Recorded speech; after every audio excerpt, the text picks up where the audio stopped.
अस्सलाम वालेकुम, welcome to Europe ज़िंदगी। और यूरोप ज़िंदगी के चैनल पे आज एक न्यू वीडियो के साथ, न्यू इन्फॉर्मेशन के साथ।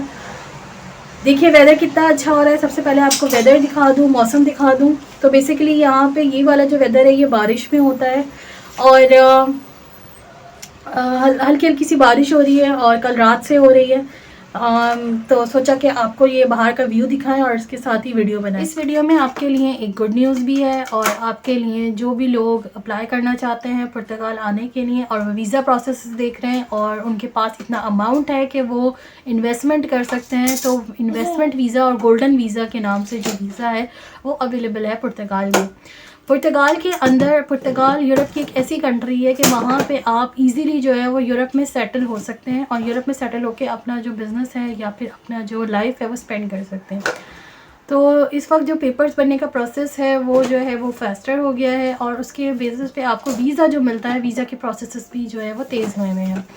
लेकिन उसके लिए जो क्राइटेरिया है गोल्डन वीज़ा का, वो थोड़ा सा बैकग्राउंड आपको बता दूं और जो एक कंप्लीट डिटेल वीडियो है वो आपको चैनल पे मिल जाएगी, यूरोप ज़िंदगी के चैनल पे। तो इसके अलावा जो मज़ीद आपके पास क्वेश्चंस होंगे वो आप मुझसे कमेंट भी कर सकते हैं। डिटेल आपको बताती चलूँ कि गोल्डन वीज़ा जो है वो एक्चुअली 500,000 यूरो, 5 लाख यूरो से जो है वो स्टार्ट होता है और इतनी कि आप या तो प्रॉपर्टी या फिर कोई बिज़नेस में इन्वेस्टमेंट कर दें पुर्तगाल के अंदर और गवर्नमेंट को ये बात मालूम हो जाती है कि भाई ये जो है पर्सन जो है, कैंडिडेट जो है, ये इतना अमाउंट रखता है और इसको हम वीज़ा इशू कर देते हैं, ठीक है। लेकिन ये इतना आसान नहीं है। आपके पास जो 500,000 तक का अमाउंट है वो तो आपने इन्वेस्टमेंट करनी है या बिज़नेस में करनी है या प्रॉपर्टी में करनी है।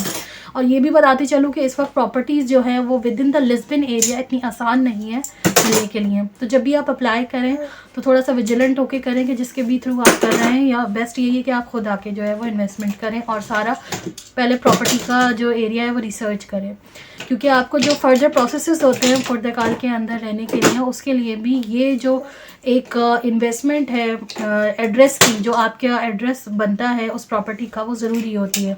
तो वो एक ऑथेंटिक जगह होनी चाहिए आपके लिए और उसके लिए आपके जो डॉक्यूमेंट्स हैं वो बिल्कुल प्रॉपर होने चाहिए।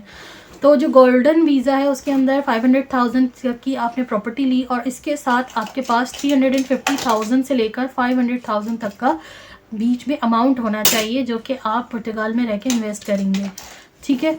तो इसकी एक इम्पॉर्टेंट बात यह है कि जो भी लोग यहाँ पे रहते हैं या फिर जो भी लोग प्लान कर रहे हैं आने के लिए, उनको जो इन्वेस्टमेंट करनी है और उसके बाद उनको जो कार्ड मिलेगा, जो TRC कार्ड होगा उसके बेसिस पे, और जो उनको एलिजिबिलिटी मिलेगी नेशनल होने के प्रोसेस के लिए। और नेशनल होने का वही प्रोसेस है जो आपको मालूम है कि 5 ईयर्स के अंदर पुर्तगाल आपको पासपोर्ट के लिए एलिजिबिलिटी देता है अगर आप उसकी पूरी जो रेगुलेशंस है उसको, रूल्स को फॉलो करके पुर्तगाल की टेरिटरी में रहते हैं।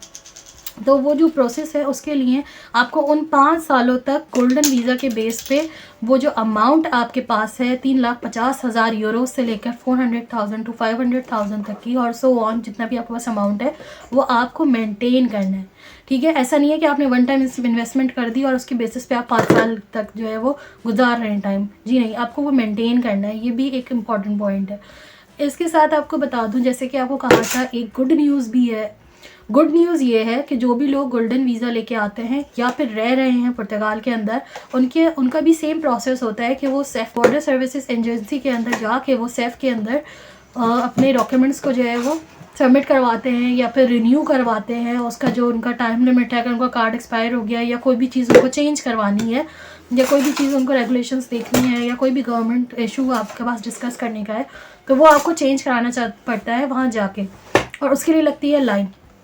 तो द गुड न्यूज़ इज़, जो कि अभी रिसेंटली आई है, कि उन लोगों ने ये लाइन का सिस्टम जो है वो अब जो है वो बिल्कुल ही ऐसा कर दिया है कि आप उसको ऑनलाइन पे ले आएंगे। मतलब आप घर बैठ के सेफ के पोर्टल पे जाके और वहाँ से भी अपना वीज़ा रिन्यूअल अप्लाई कर सकते हैं, ठीक है।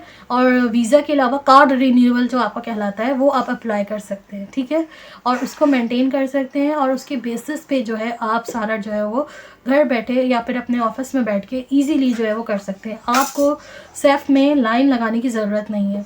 अब इसकी जो अब एक्चुअली हुआ ये था कि जो 21,500 लोग हैं, 21,500 लोग जो थे, उनके जो वीज़ाज़ हैं वो एक्सपेक्टेड थे कि वो उन कुछ महीनों में, जनवरी 2023 में एक्सपायर होने होने वाले हैं जनवरी टू फरवरी में।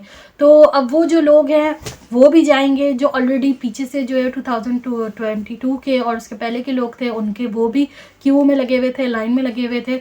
तो उसकी वजह से गवर्नमेंट ने ये सोचा कि इस वक्त बहुत स्ट्रेस हो रहा है, क्योंकि एक जो डेली का क्राइटेरिया वो उनको एकोमोडेट कर सकते हैं, लेकिन ऑब्वियसली क्योंकि सर्विसेज जो है वो थोड़ी सी डिले हो जाती हैं या कभी सिस्टम एरर आ जाता है, कुछ भी हो जाता है, तो उसके बेसिस पे कभी कभी टाइम लग जाता है। तो गवर्नमेंट ने ये इस वक्त ऑनलाइन ही जो है वो अपना वीज़ा और जो प्रोसेस है जो सैफ के थ्रू होता है और उसके बाद ये कार्ड बनता है, तो कार्ड को रिन्यू आप जो है वो उसमें करवा सकते हैं। अब कार्ड का जो रिन्यू है वो इतना इम्पोर्टेंट क्यों है और जो इतने लोगों को डिले आ रहा है, उसमें जो एक सबसे बड़ा मेजर मसला है जो कि गवर्नमेंट ने इसको पुर्तगीज़ गवर्नमेंट ने फ़ौरन इम्प्लीमेंट किया, उसकी बेसिक वजह यह है जो बहुत सॉलिड रीज़न है कि जो भी लोग होते हैं जो गोल्डन वीज़ा लेके आते हैं वो स्पेशली इसलिए आते हैं क्योंकि वो उनको ट्रैवल करना होता है विद इन यूरोप और आउटसाइड यूरोप, जो भी उनका क्राइटेरिया है उनके बिज़नेस का। तो वो ये चाहते हैं कि वो जिस भी कंट्री में जाएं वहाँ पे उनका जो है वो प्रोसेस आसान हो जाए, क्योंकि आपको पता होगा कि पुर्तगीज़ जो नेशनल आपके पास कार्ड होता है, TRC कार्ड होता है, या फिर जो आपके पास नेशनैलिटी होती है, उसके बेसिस पे आप ट्रैवल कर सकते हैं through out the European countries. लेकिन वो जो यूरोपियन कंट्रीज़ हैं, अगर उनका आपका कार्ड ही एक्सपायर होगा तो वो वैलिडिटी फिर नहीं चलती। तो इसलिए इसके साथ एक इम्पॉर्टेंट बात ये भी है कि जिनके भी रिन्यू होने हैं कार्ड्स और उनके पास जो अब टाइम है वो पुर्तगाल के अंदर अपना कोई भी बिज़नेस एक्टिविटी करते हैं, तो जिसमें भी वो कार्ड रिक्वायर्ड होता है उसके लिए शो करने के लिए, वेरीफाई करने के लिए, उनकी वेरिफिकेशन के लिए, तो वो जो टाइम है वो एक्सीड कर दिया गया है December 31, 2023 तक। मतलब इस साल के एंड तक आप जो है वो कार्ड वो यूज़ कर सकते हैं। अभी रिन्यू नहीं हुआ है आपका पिछला कार्ड, लेकिन आपको वो कार्ड जो है वो आपकी बिजनेस एक्टिविटीज़ में और चीज़ों में वेरिफिकेशन में आपका वैलिड रहेगा, जो आपकी गवर्नमेंट की एक्टिविटीज़ हैं या बैंक्स की हैं या कोई भी एक्टिविटी है। लेकिन आउटसाइड द यूरोप अगर आपको ट्रैवल करना है तो वो आपके लिए होना चाहिए था कि जो आपके पास वैलिड होना चाहिए था। तो वो वैलिडिटी के लिए इन्होंने प्रोसेस फास्टर किया है। ऐसे आपको पता है कि पुर्तगाल अपने सारे जो प्रोसेसेस है उसमें जो है एक चेंजेस लेके आया है, वो ये है कि काफ़ी सारी चीज़ें उसने ऑनलाइन ट्रांसफ़र कर दी हैं, जैसे कि आपके एड्रेस वगैरह चेंज होते थे, पहले फाइनेंस नंबर बनते थे, तो ये सब अब ऑनलाइन होने लगा है। अच्छा, इसका एक ये मतलब बिल्कुल भी नहीं है कि आप सैफ के ऑफिस नहीं जा सकते। जो भी सैफ के ऑफिसेज़ हैं आप वहाँ पे ज़रूर जा सकते हैं, ऑनलाइन भी करा सकते हैं फॉर सम रीजंस, अगर कोई नहीं जा सकता, और उसको सैफ के ऑफिस में जाके आप फिज़िकली भी करवा सकते हैं।